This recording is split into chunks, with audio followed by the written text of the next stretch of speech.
मैंने गुरु पूर्णिमा पर श्वास पर ध्यान लगाना शुरू किया। दिन भर एक नई स्पष्टता और क्लैरिटी का एहसास होता रहा। मैं दिन भर इसका मजा लेता रहा, किंतु सांझ होते होते ऐसा लगा कि सांस भारी सी होने लगी और पूरे शरीर में एक विद्युत करंट जैसा दौड़ने लगा। मैं थोड़ा डर गया और मैंने ध्यान देना बंद कर दिया।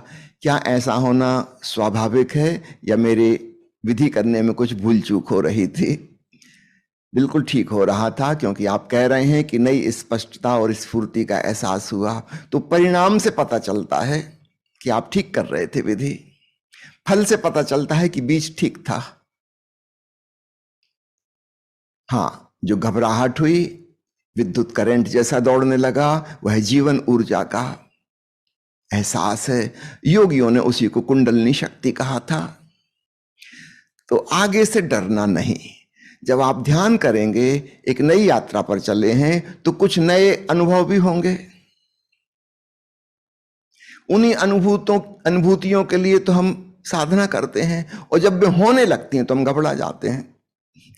मेरे पास दो प्रकार के सवाल आते हैं लोगों के।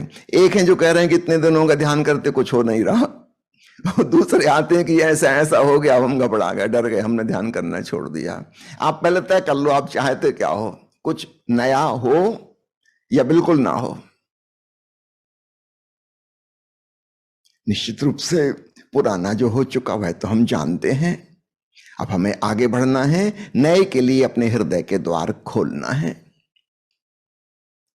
स्वागत भाव से भरो जब कुछ नया हो, और भी सजग और संवेदनशील हो जाओ। हाँ, श्वास की विधि के बारे में एक बात जरूर कहना चाहूंगा कि सुबह से लेकर दोपहर तक कीजिए, उसके बाद मत कीजिए। क्योंकि अगर आप बहुत ज्यादा सजग हो गए, फिर वो नींद में बाधा पहुंचा सकती है। तो दोपहर तक बिल्कुल ठीक, उसके बाद नहीं।